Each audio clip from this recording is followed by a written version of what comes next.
Hi guys, welcome back to my channel 15 minutes for English. आज हम class 11 की next poem पढ़ने वाले हैं। आइए स्टार्ट करते हैं। फादर टू सन, इंट्रोडक्शन देखते हैं। This poem describes personal experience, किसी का पर्सनल एक्सपीरियंस है वो उस पोएम में बताया गया। Father and son are poles apart, किस पोएम में एक फादर और सन के रिलेशनशिप के बारे में बताया गया।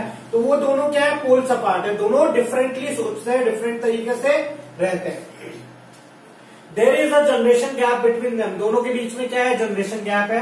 दे think and live differently and have become strangers to each other, उन दोनों को यार सोचना तरीका, रहने का तरीका सब अलग अलग, इसलिए एक दूसरे के बीच में कोई रिलेशनशिप नहीं है। In spite of an urge for reunion, the separation continues and can't be helped. अच्छी चीज दे रखी है यहाँ पे, वो दोनों चाहते हैं कि हम वापस रीयूनाइट हो, रीयूनियन हो, उनके बीच में कोई रिलेशनशिप बिल्डअप हो, बट नहीं हो पाता है और कोई भी उनकी मदद नहीं कर पा रहा है। समरी पढ़ते हैं guys. Father is unhappy and can't understand his own child, यहाँ पे फादर क्या है, वो अनहैप्पी है, वो अपने ही बच्चे को समझ नहीं पाते। They have lived under the same roof for years, but still he knows nothing about him. वो एक ही छत के नीचे काफी सालों से रह रहे, बट फिर भी एक दूसरे के बारे में ज्यादा कुछ नहीं जानते। दोनों क्या है, एक दूसरे के लिए स्ट्रेंजर्स हैं। He wants to build up a relationship with his son. यहाँ पे जो फादर है वो चाहते हैं अपने बच्चे के साथ क्या करें, रिलेशनशिप बिल्डअप करें, प्यार से रहना स्टार्ट करें, simple. Giving birth to such a son is like sowing the seed in the land that was not his own. अच्छा पॉइंट है गाइस। यहाँ पे ऐसे बच्चे को जन्म देने का किससे कंपेयर किया गया है कि क्या किया उसने, जो बीज है वो ऐसी जमीन में लगा दिया और जो जमीन उसकी खुद की नहीं है। The child has taken after his father physically, but what he loves the father can't share. ये भी अच्छा पॉइंट है। जो चाइल्ड है वो फिजिकली किसकी तरह दिखता है, अपने पापा की तरह दिखता है, बट उन दोनों की थिंकिंग, उन दोनों की लाइकनेस क्या है, दोनों अलग अलग है। The father wishes his prodigal sun would come back home, father क्या चाहते हैं, जो बच्चा अभी दूसरे खुद के घर में जाके रहने लगा है वो वापस अपने फादर के घर में आके रहे। He knows his father's house quite well, अच्छी बात दे रखी है, जो इस घर में बच्चा बचपन से रहा है, सिंपल सी बात है, उसके पापा के घर में, तो वो उस घर को काफी अच्छी तरीके से जानता है, समझता है। The father is ready to forgive his erring son, इस बात के लिए अगर वो यहाँ आके रहने लगता है तो उसके फादर उसको वापस माफ करने के लिए तैयार है।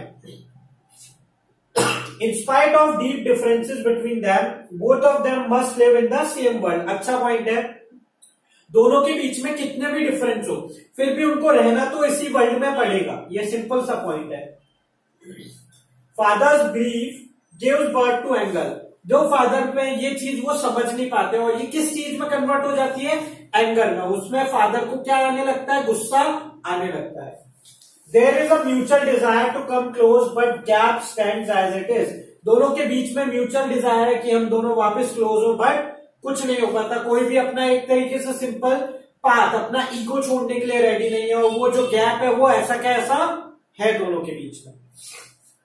चलिए गाइस, इंपॉर्टेंट स्टैंजास पढ़ते हैं।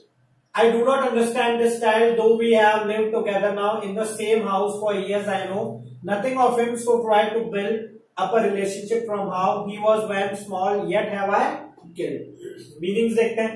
रिलेशनशिप का मीनिंग क्या है यहाँ पे, म्यूचुअल अंडरस्टैंडिंग, दोनों के बीच की अंडरस्टैंडिंग। मीनिंग पढ़ते हैं guys. The father is unhappy as he doesn't understand his own child though they have lived under the same roof for years. यहाँ पे क्या है, फादर सिंपल सी बात है, वो अपने खुद के बच्चे को नहीं समझ पा रहे इसलिए अनहैप्पी है। दो उन्होंने काफी साल एक ही छत के नीचे रहे हैं फिर भी वो लोग नहीं समझ पाते। He knows nothing about him, फिर भी इतना टाइम साथ रहने के बाद भी फादर को अपने बच्चे के बारे में कुछ भी नहीं पता है। But still he wants to build a relationship with him that starts from the day when he was a child. फिर भी यहाँ पे जो फादर है वो चाहता है अपने बच्चे के साथ एक रिलेशनशिप बिल्डअप करना। ओके, जो कब स्टार्ट हुई थी, जब वो बच्चा पैदा हुआ था, जब उनका सन पैदा हुआ था। चलिए गाइस, इंपॉर्टेंट क्वेश्चन देखते हैं। Why doesn't understand his child? Who doesn't understand his child? Simple. Okay, the poet doesn't understand his own child. जो poet है वो खुद अपने बच्चे को नहीं समझ पा रहा। What does the father want, यहाँ पे फादर क्या चाहते हैं उसके बारे में बात की है। The father wants to build up a relationship with his son, father क्या चाहते हैं, रिलेशनशिप बिल्डअप करना अपने सन के साथ। फाइंड अपोजिट वर्ड्स, बिल्ड का मीनिंग, अपोजिट वर्ड बताना है यहाँ पे क्या, डिस्ट्रॉय, सिंपल। चलिए नेक्स्ट स्टैंजा देखते हैं। The seed I sent or sow it where, the land is his and none of mine, we speak like strangers, there is no sign of understanding in the air, the child is built to my design, yet what he loves I cannot share। Simple, ये आप poem को उसमें से देख सकते हैं, किसमें, book में से। वर्ड मीनिंग देखते हैं। नन ऑफ माइन का मीनिंग क्या है, he has no claim on that land, मतलब मेरा कोई हक नहीं है उस लैंड पे। साइन का मीन्स ट्रेस, इज बिल्ड का मीन्स शेप्ड, किसी चीज को शेप देना। चलिए मीनिंग देखते हैं guys. It seems that the father, by giving birth to such a child, has sown the seed of birth in the land that didn't belong to him। Simple line है, बहुत अच्छी line है, मैंने आपको summary में भी समझाया था। बट ऐसे बच्चे को जन्म देने का मतलब है कि आपने क्या करा हो, बीज को कैसी लैंड में बो दिया हो जो लैंड आपकी खुद की नहीं है, simple. Actually it belong to his son, ये किसको बिलोंग करते हैं, उसके सन को। They speak like strangers and there is no sign of any understanding developing between them. वो लोग कैसे स्ट्रेंजर्स की तरह बात करते हैं गाइस, ओके। और उन दोनों के बीच में अंडरस्टैंडिंग कहीं दिख ही नहीं रही है, और ऐसा लग रहा है वो आगे डेवलप भी नहीं होगी। In features and build up the child has grown exactly as same as the father and had wished to be. In features मतलब दिखने में जो बच्चा है वो अपने फादर की तरह बिल्कुल हो गया है, सेम टू सेम अपने फादर की तरह, बट उसकी लाइकनेस, उसकी थिंकिंग अपने फादर की तरह नहीं है।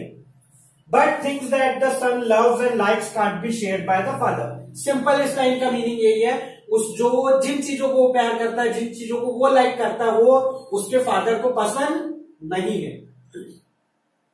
चलिए क्वेश्चन आंसर देखते हैं, important. How do they speak to each other, वो एक दूसरे से कैसे बात करते हैं। They speak to each other like strangers, एक दूसरे से स्ट्रेंजर्स की तरह बात करते हैं। फाइंड एंटोनिम, एंटोनिमिंग अपोजिट वर्ड्स आपको बताने हैं यहाँ पे। स्ट्रेंजर्स का क्या, एक्विवेंसेस मीन्स रिलेट, जिनसे आप जान पहचान है, जिनसे आपकी। लव का मीन हेट, ओके। चलिए गाइस नेक्स्ट स्टैंजा देखते हैं। Sorry. Since around us, silence around us, I would have him prodigal returning to his father's house, the home he knew, rather than see him make and move his world, I would forgive him to shaping from sorrow a new love। Meaning देखते हैं guys. Prodigal का meaning क्या है, extravagant means खर्चीला एक तरीके से। Make and move का मीन्स बिल्ड एंड कंट्रोल, बनाना और बिगाड़ना। बिल्ड एंड कंट्रोल, किसी चीज को रोकना, सॉरी। शेपिंग का मीन्स क्या है, गिविंग फॉर्म टू, किसी को शेप देना। There is no dialogue between the father and the son, उन दोनों के बीच में कोई बातचीत नहीं होती है। साइलेंस अराउंड देम, साइलेंस है उनके चारों तरफ, ऐसा बताया गया है। The father wishes that his extravagant son would return home, यहाँ पे फादर क्या विश कर रहे हैं, उनका सन उनके घर वापस आ जाए, जो अभी खुद के घर में जाके रहने लगा है। Instead of going out and making controlling his own world, it would be better if he returns to the house of his father, which he knows rather well। यहाँ पे एक अच्छी लाइन बोली गई है, बाहर गया है बच्चा तो शायद उसको वर्ल्ड कंट्रोल करे, दूसरे लोग अपने हिसाब से कंट्रोल करें, तो इससे बढ़िया क्या है, वो अपने फादर के घर में वापस आ जाए, जिस घर को वो बहुत अच्छी तरीके से जानता है। He would definitely pardon him, and it is possible that out of sorrow a new love may take shape between them। हाँ, वो अपने बच्चे को वापस आने पे माफ कर देगा, और शायद दोनों जब दुखी होंगे, दोनों जब सैड होंगे, तो उनमें से कुछ चीज ऐसी निकले जो उन दोनों के रिलेशन को वापस जोड़ दे। चलिए क्वेश्चन आंसर देखते हैं गाइस, इसका मीनिंग यही था। साइलेंस अराउंड अस का मीनिंग क्या है देखते हैं। There is no dialogue between the two and they don't even talk to each other. Simple lining mean है, चारों तरफ उनके साइलेंस क्या है, वो दोनों आपस में बात नहीं करते। What does the father wish, यहाँ पे फादर क्या विश कर रहे हैं। The father wishes that his extravagant son would come back to his father's house. यहाँ पे फादर सिंपल सी बात ये विश कर रहे हैं कि उनका बेटा उनके घर वापस रहने आ जाए। फाइंड वर्ड्स, प्रोडिगल का मीनिंग क्या है, एक्स्ट्रावेगेंट, सिंपल। चलिए गाइस नेक्स्ट आंसर देखते हैं। Father and son, we both must live on the same globe and the same land. He speaks, I cannot understand myself. My anger grows from grief. We each put out an empty hand, longing for something to forgive. Globe का meaning क्या है? This world.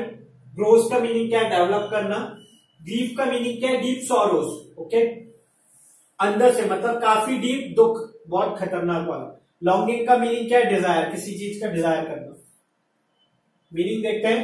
In spite of all these differences the father and the son must live in the same world and on the same earth. इतने differences होने के बाद भी उन दोनों का इस अर्थ पे तो रहना ही पड़ेगा, इस वर्ल्ड पे तो रहना ही पड़ेगा दोनों को.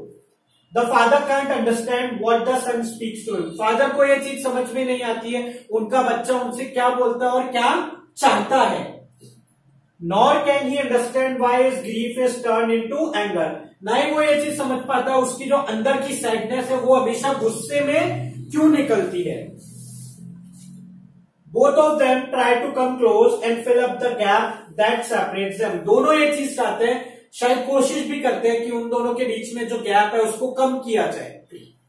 Both extend their empty hands to the other and both long for something that can be forgiven. दोनों चाहते हैं, कुछ ना कुछ कोशिश करते हैं और वो चाहते हैं इस चीज को हम खत्म कर दें, एक दूसरे को फॉरगिव कर दें. But they can't help being what they are. But वो अपनी अपनी साइड नहीं छोड़ते हैं. ओके, जो उनका पॉइंट ऑफ व्यू है, जो उनका एक तरीके से ईगो है, वो ये नहीं छोड़ रहे, इसलिए वो वापस पास नहीं आ पा रहे. यहां पे हमारा इसका मीनिंग खत्म होता है गाइस. चलिए क्वेश्चन आंसर देखते हैं. Where must they live together. वो दोनों साथ में कहां रहेंगे? Both the father and the son must live on the same globe और इन द सेम वर्ल्ड. उन दोनों को इस सेम वर्ल्ड में तो रहना ही पड़ेगा. Simple. What makes the father anger. क्या गुस्सा दिलाता है फादर को? The grief of the father turns into anger. जो उनके अंदर की सैडनेस है वो किस में चेंज हो जाती है? एंगर में, गुस्से में चेंज हो जाती है. Find words. सॉरो. सॉरो का मीनिंग क्या है वहां पे? ग्रीफ. सिंपल. चलिए गाइस, यहां हमारी पोएम कंप्लीट होती है. फॉर मोर वीडियोस मेरे चैनल को लाइक कीजिए एंड सब्सक्राइब कीजिए. एंड अगर आपको नोट्स परचेज करने हैं तो आप वो मुझसे परचेज कर सकते हैं. मेरा नंबर है, मेल आईडी यहाँ पे. मोर वीडियोस, चैनल को लाइक कीजिए. Thank you.